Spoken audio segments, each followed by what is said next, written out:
Wizard of Oz, what it really means. This appears to be a message to expose the banking cartel in America, and to let the people know that they have the power to liquidate them, and get back to Kansas, the real land and republic. The Wizard of Oz, written by L. Frank Baum, is not just a mere story. What is Oz a symbol for? Ounces. What is measured in ounces? Gold.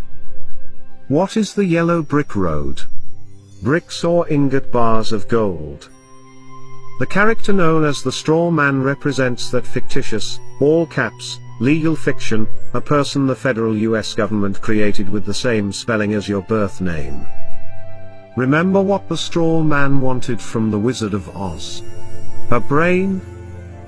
No juristic person, legal fiction, paper corporation has a brain because he or she has no breath of life. What did the Straw Man get in place of a brain? A certificate, a birth certificate for a new legal creation. He was proud of his new legal status, and all the other legalisms he was granted. Now he becomes the epitome of the brainless sack of straw who was given a certificate in place of a grain of common sense. Now, what about the Tin Man? Does taxpayer identification number, TIN, bring anything to mind? The poor Tin Man just stood there, mindlessly doing his work until his body, literally seized up and stopped functioning.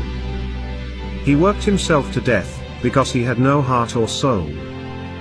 He's the heartless and emotionless creature, robotically carrying out his daily task as though he were already dead. He's the ox pulling the plow and the mule toiling under the yoke. These days, his taskmasters just oil him nightly with beer, and place him in front of a hypnotic television, until his very existence no longer has any meaning or value. His masters keep him cold on the outside, and heartless on the inside, in order to control any emotion or feeling that might arise. The Cowardly Lion was always too frightened to stand up for himself. Of course, he was a bully and a big mouth when it came to picking on those smaller than him. Have you ever noticed how bullies are really the biggest cowards? They act as though they have great courage but, in reality, have none at all. They roar, but with no teeth of authority to back them up. When push came to shove, the Cowardly Lion always buckled, and whimpered when anyone of any size or stature challenged him. He wanted courage from the Grand Wizard, so he was awarded a medal of official recognition.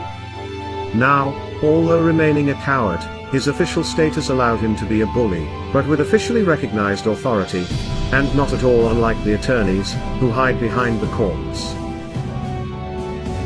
What about the trip through the field of poppies? Did you notice how this had no narcotic effect on the Straw Man who had no brain, or the Tin Man with no heart or soul? They weren't real people, so drugs could not influence them. The Wizard of Oz was written at the turn of the century, so how could the author have known America was going to be drugged? The Crown has been playing the drug cartel game for centuries.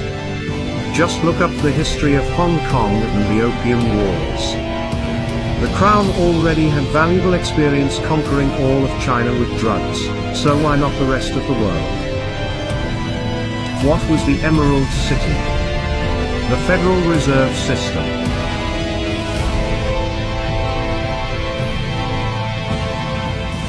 Who finally exposed Wizard for what he really was. Toto, the cute and somewhat annoying little dog. Toto means in total, or altogether in Latin. What was it that the witch wanted after she alleged that the little dog had bitten her? Toto. Or everything. Notice how Toto was not scared of the great wizard's theatrics, yet he was so small in size, compared to the wizard, that no one seemed to notice him. The smoke, flames and holographic images of Oz were designed to frighten people into doing as the great wizard commanded. But Toto simply padded over, started barking until others paid attention to him and came to see what the barking was about. Who was behind the curtain? Just an ordinary person controlling the levers that created the illusion of the great wizard's power and authority. When Toto pulled back the curtain and completely exposed him, the charade was at an end. The veil hiding the corporate legal fiction and its false courts was removed. The wizard's game was up, and what was he after all? A conman, a fraud. We can see, in this tale, just how loud the bark from a little dog can be.